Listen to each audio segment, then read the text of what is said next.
I det femte och sista programmet i den engelskspråkiga dokumentärserien Five Times Britain får vi idag träffa några ungdomar som ägnar stor del av sin fritid åt frivillig hjälpverksamhet.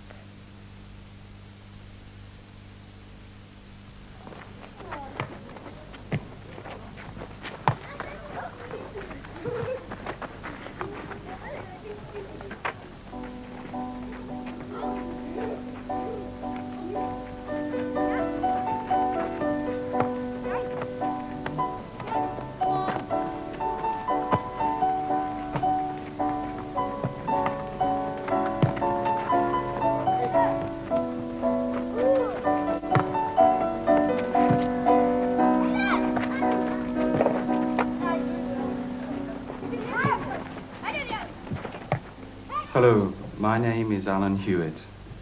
I am the full-time representative of a local group of volunteers here in Wakefield. The local group is a branch of IVS, which is the International Voluntary Service. Here in Wakefield, we are lucky enough to have the use of a house of our own, and the house is the centre of our activities. And once a week, we meet to discuss our work. Last week, the Northern Ireland work camp finished, and that was very successful, and we had enough money as it turned out, so we were very lucky there. Everybody says thank you for the barbecue that you gave them, all the teenagers. Now this next week we have another work camp, which will be here in the house, and this is with an international group who are going to work with mentally handicapped children, adults. It's part of the program that we've done for the last 2 years. The two play leaders, Reba and Helena, they'll be starting their play group next week. Here we have children up to the age of 5 who are both Asian immigrants and English children. This is our multiracial play group. Who are the play leaders? An Indian lady called Reba. The other play leader is Helena. This is completely voluntary work, is it? Yes. Oh, yes. Why do you do it? Well, we enjoy coming here. We think there is a need for it in this area, and we think it's a good project, the multiracial aspect. I think it's a nice thing. Different nationalities should join, learn to live together when they're young. Because, when they're very young, they learn to live together. Then as they grow up, they learn it forever. No, for you. Oh, she's good, isn't she? How do you raise money for these activities? Well, we've had 1 or 2 coffee evenings, and about 2 or 3 weeks ago, we tried something different. We made a meal, didn't we, Reba? Reba cooked a huge curry, and I did English salads for people who didn't like curries. And we held it at the church hall across the road, and we made over £40, didn't we, to buy toys with and things like that. So you wouldn't get any money for toys otherwise if you didn't try to raise it yourself? We do charge a little money from the children as they come each session, but that's really just to pay for orange juice and biscuits that the children have during the session. Do you have other play groups or play sessions too? Yes, we do. In the evenings we have a play session with older children. These are children who already go to school, but in the evenings they have nothing to do. We encourage them to come here and play with us. And we do painting with them, we play games, and we talk to them. Do you organize other things for these children? Yes, we also take the children for outings. What's happening about the children outside the evening play session? It's all right at the moment, apart from the neighbours. We did have a big argument with them a couple of weeks back. Yeah. But it was good in a way because it relieved a lot of tension. They said a lot of things, I said a lot of things. Yeah. But they have written to the council, and then there's this letter of complaint from the council. Yeah. Didn't you say you were going to take them out to for a day out next weekend? I'd like to take the children to Sandal Castle if we can get a couple of cars, because it's only 15 minutes in a car. Yeah. This is Sandal Castle, which is a local beauty spot just outside Wakefield. The castle itself no longer exists, it is just a ruin, but it gives the children the opportunity to run around and make as much noise as they want.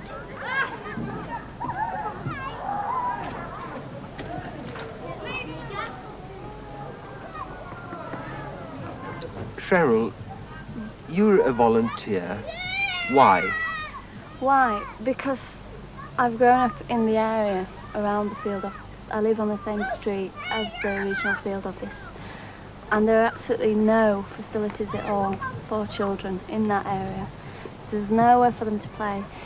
They end up playing in the street on the road, which is very dangerous, or on a piece of ground with all knocked down houses on, which is full of glass.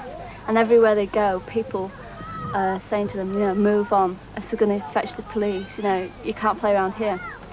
So I joined so that we could use the back garden and the facilities in the house for a playgroup for the children, to provide them with somewhere to go in the night to relieve the boredom. And also, I really wanted to involve the Asian community in the area with the English community to unite things a little bit, because there's a lot of tension between the two communities, because the Asian community stick very much to themselves and they're very frightened of our English permissive society and what it will do to their daughters, and I think we'll corrupt them. So it's a very tense situation.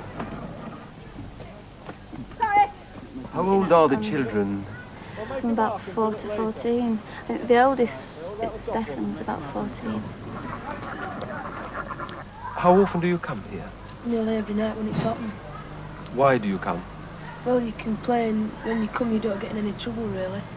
What do you mean by that?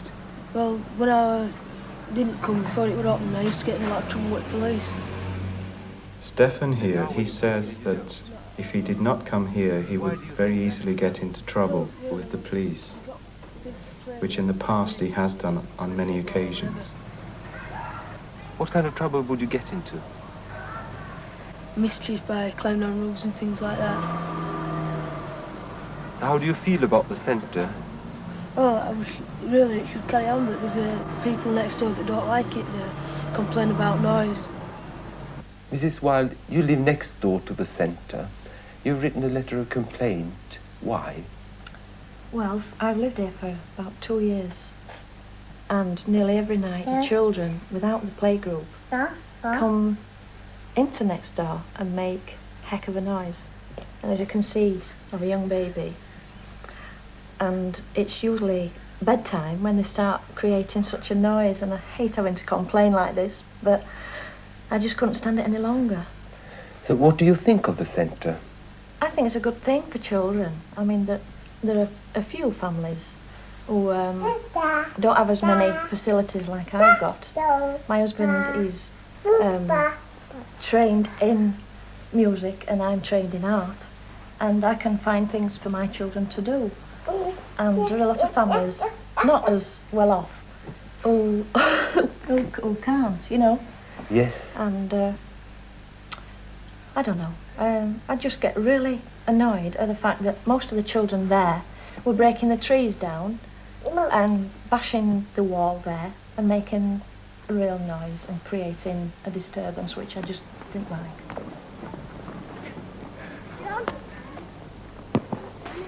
We receive many phone calls from people asking for our help.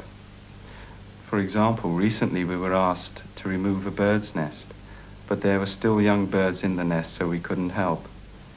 But we also do more useful work, and at the moment we are helping a handicapped person to decorate their house. Just go over that bit again. Yeah, well, it perhaps look better when you give it another coat. Yes, when it dries it probably looks a bit better.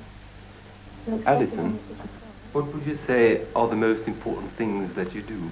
Just generally helping out where people, you know, are in need of help, old people mainly, and like Mrs. Lister, people that are, not able to get about. And you do it in your spare time? Yes, in the evenings or weekends, really. And how do you get paid? We don't get paid. We do it for the love of it, no. We just do it to help people, that we think need help. Mrs. Lister, you've got 2 volunteers from the local group helping you decorate the house. What do you think of that? Well, it's been a very big help. Thank you. Why has it been a big help, you mean? Well,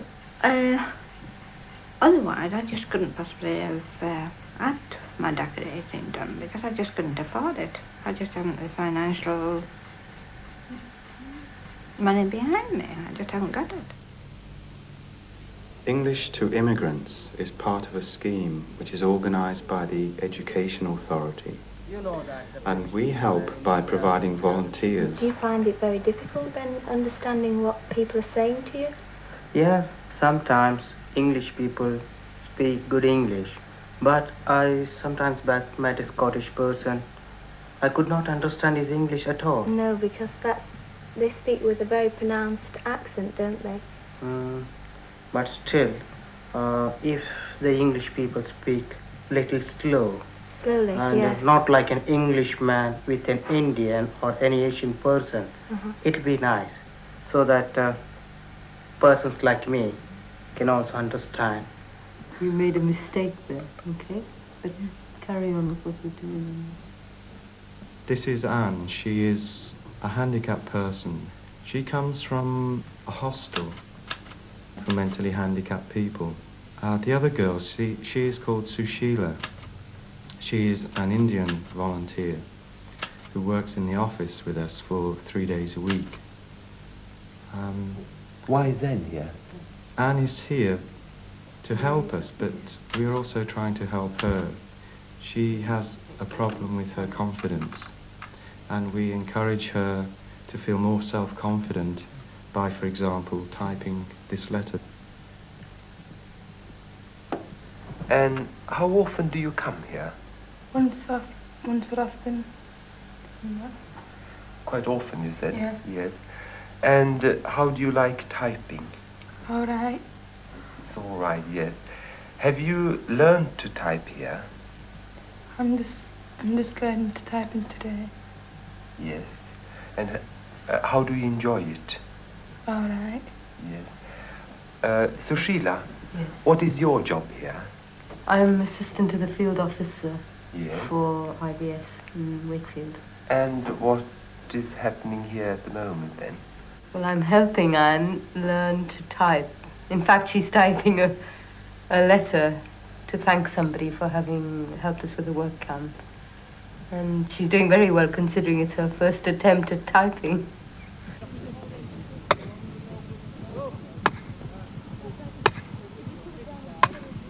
Alan, tell us a little about what's going on here. This is an international work camp. It's part of our summer program, and here you see that we have a group of international volunteers who are working to build a footpath in a public recreation park. International volunteers, and where does it come from? Oh, they come from many countries. They're from North Africa, from Spain, from Germany, from Sweden. We have one from Belgium, and also one English volunteer. So there are only volunteers here? Yes, only volunteers, apart from the people we're working with who are mentally handicapped adults. Why do you work together with them? Well, we hope to encourage the volunteers to understand mentally handicapped people, and we hope to give them the opportunity here to work with them and to discover their problems, their difficulties, and to build a new relationship with mentally handicapped adults. Where do you come from? I come from Turkey, in Istanbul, and I'm living in Istanbul. Why are you here?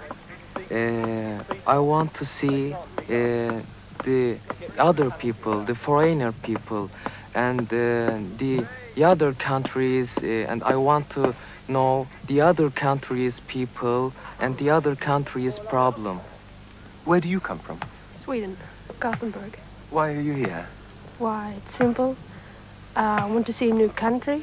I want to meet new friends from many different countries. And at the same time, I feel I'm doing something, so I'm not just here as a tourist. Is there a difference, you think? Yes, a big difference. I'm doing these people a service, and I like working with the handicapped people, and I enjoy working with them.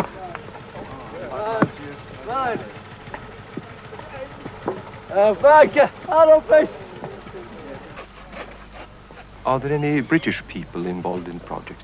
Yes, there are also some people working here with us who are called community service workers. These are people who have slightly broken the law, and they have to do so many hours work a year. And it's called community service because it is not a punishment. It is there to help to encourage them to work together with other people in cooperation with them. And we often work with them because it is a voluntary system here. And they only work with volunteers. You're doing community service here. Why are you here, actually? Well, I committed a crime. I was involved in a crime, and this was part of my sentence to do community service. I was given a choice if I wanted to do it. So you could choose yourself? Oh, I could choose, but it was a choice of going to prison or doing community service. But we are given a choice about what we do as well. Yeah. What do you think about the job here? Oh, I enjoy it. Yeah, it's all right. How often do you do community service then? Well, I've only just started at the moment. It's the first times. And that you do in your spare time then, do you? Well, I haven't got a job at the moment, so I'm unemployed. So I do it anytime they want me to do. Why are you here? Well, same as him, doing community service. We had a choice of a big fine or prison or this, and this appealed to us rather than being put away. I quite like it. If I had a job, I'd tell them, and I'd do it weekends or at night, and you know, it's helping someone else out, like doing this or painting houses.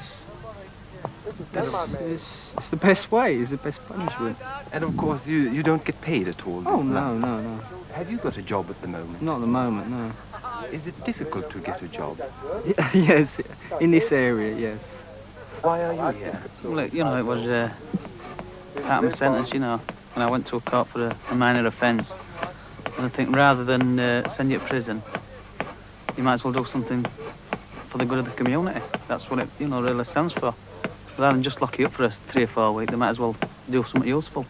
You talked to the others about why you are here? No. You're anonymous. Nobody tells them why you're here. It's up to you to tell them if you want to or not to. Nobody's concerned. You're just part of the volunteer force as far as they know. Would you mind telling them if they ask? It wouldn't bother me, no. But it might some people. It's left up to you. For all our activities, we need a lot of money. And one of our most successful methods is a pub crawl, where we go and collect money in pubs. And here you see us going to our local pub. Excuse me, we're collecting for IVS. Would you like to contribute? Who's IVS? International Voluntary Service. We do youth groups and decorating and gardening for old people around that way. Any change? I like that. Stick us some money. You know this house down at the bottom of the road? My garden.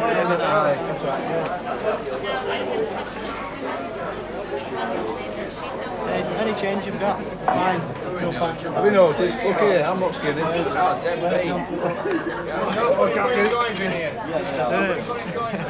Thanks a lot. I have just been conned again. Anybody else like to put anything in?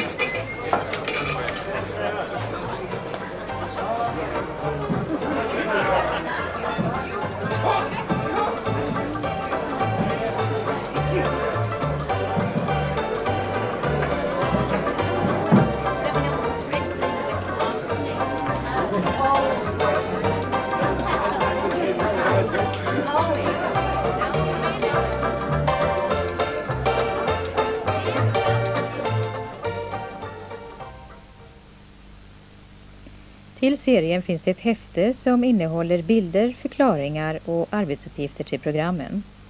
Häftet kan köpas från Utbildningsradion, Kundtjänst, 115 80 i Stockholm. Man kan också ringa och beställa på telefon 08 784 4070. Och det är viktigt att man ringer under kontorstid.